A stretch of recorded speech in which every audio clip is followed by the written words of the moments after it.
Hello, my name is Justin, and this is week 6 discussion group cohesion. Some of the information that I found fascinating from the reading was, the fact that group cohesion has both social and task forms, and that usually task is more of a nurturer of positive performance or positive group performance, and usually social tends to get in the way sometimes of getting obviously a task done. However, they found that their social does have a conceptualization within group cohesion and that there is a purpose for it. So that was very fascinating. Team building can help and increase group cohesion.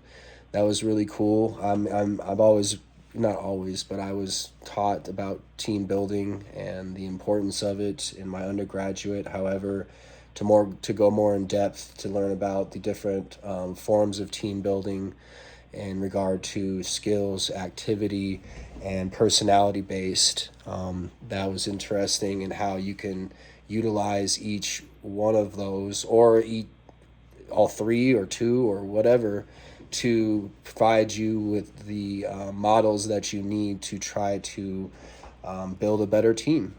That was really interesting. The readings on socialization and trust in work groups, that was really cool because, obviously, trust is really important in business, and, boiled down from there, it's immensely important within social interactions and economics to not jump from discipline to discipline, but fulfilling your needs and your wants. You have to be able to trust and understand the person that you are interacting with to fulfill those needs and wants. So I found that to be very interesting. How they described it as, trust is one form of social capital. So it has value, and thus needs to be developed and maintained by organizations. That was really poignant because trust is capital in a sense. If you don't have trust, you're not going to make the money form of capital, and you're not going to build, brand loyalty and good reputation. So all of those things coincide and are, symbiotic. That was really cool. The aspect of group socialization involving changes over time in the relationship between a group and its members, that makes sense. That wasn't fully a huge hit for me, but it was interesting. The group development models, those being unitary and non-sequential, I would have to say that just like in the reading, I would go with non-sequential, and that being recognizing the uniqueness of each group, and consequently rejecting the idea of a single predetermined series of stages. I am a very adaptable person, and I found that I can really roll with the punches, so to speak. And I think that the non sequential model really speaks to me, and can really do a lot to help enhance your understanding of how a group is developing, and also understand the different dynamics of that group and how those play with into each other, and then the forces within those dynamics. So that's very interesting. The two views of group development: process oriented and outcome oriented.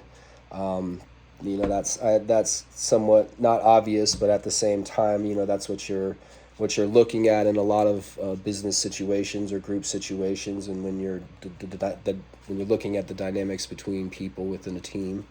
You're going to look at the processes that are being implemented, and also the outcomes from those processes. So they are complementary, and they do coexist. I really liked when they pointed out the factors that determine well developed teams, or groups. Obviously, cohesiveness is on there, conflict management, balance between socio emotional and task needs, effective communication, and involvement. It makes so much sense, every single one of those that are on that list, because really, for teams or groups to operate and perform in that stage of team development, or get to the performing stage, they have to have clear communication, involvement from every one of the group. The emotional, the social, emotional, and task needs. Everybody has a purpose. Everybody needs meaning. Everybody needs to be able to fulfill what they want to fulfill, but also fulfill the expectations that the other members of the group have of them. That's very important. That goes back on the sociometer theory, on how self-esteem is derived not from what we think that we're doing to better ourselves. It's derived from uh, what people perceive us as being. Are we perceived as being negative or bad, or not influential, or not doing what we're supposed to do? Or are we being perceived as being good, or doing what we need to do, a influential or contributing member of the group? Those are very important factors to think about, when thinking of a well-developed group. Balance, the last one, conflict management. So important. So important.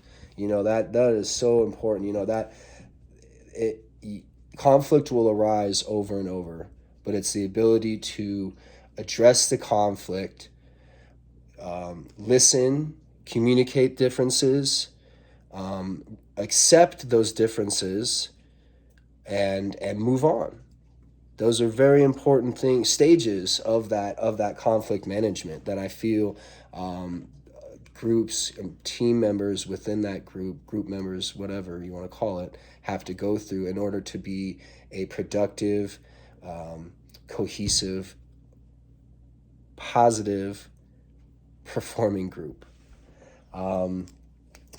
To discuss some of the videos, the funny video was great. I loved it. To do a little parody on what most groups and what most meetings are like, and how they occur, and the lack of getting things done, or the lack of focus on what exactly is the group or the meeting purpose.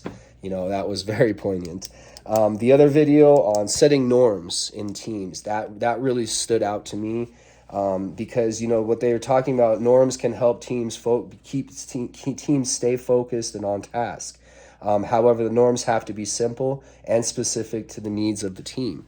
That was very important, because if you have the ability within that team to understand where you get sidetracked or distracted, and then you also can direct or place a person to who is some of the peacemaker, you want to call it, to notice those things, or notice when people are getting sidetracked or off task, and then can bring the group back together.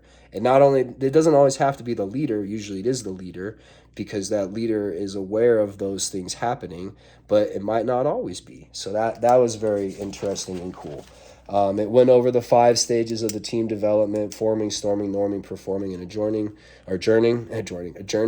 And those were already gone through in week 2, but that was interesting to reiterate it and to go over the information again. What has been done at your job to try to increase cohesion? What would you suggest be done? As I said, I own and operate my own contracting company. My company consists of myself and 2 employees. We work really well together. One thing that I have found to try to increase cohesion is when they're working together, my 2 employees, I don't like to get involved a lot of the time. I'll get involved if they need direction, or if they need help, or anyway, things like that. But if they're a point of subtle conflict, but you can tell that there's a disagreement, there's differences. I found the best way to handle that is to stand back and try to let them work it out themselves, because by doing that, they truly understand each other. They start to understand each other. They start to understand maybe what could be done differently, how they could accept what the other person is saying, and then ultimately work together in a positive manner. And then I found by doing that, they usually do work together in a positive manner. One is a little bit more submissive than the other in regard to just kind of going with the flow. However, he stands up for himself, and if he feels wrong, then he'll say something. So I feel that there's good group cohesion within my company group dynamic. How would you respond if you discover someone you know was hazed by a work group they recently joined? Um, I'd be pretty angry. Um, that is the absolute nexus, if I'm using the word correctly, or Achilles heel to good group cohesion and trust building, and all everything that involves a positive, cohesive, um, um, you know, just performing, good performing group is everything that to you need to push away everything that involves hazing and condescending and conflict, aggressive conflict like that. That's not okay.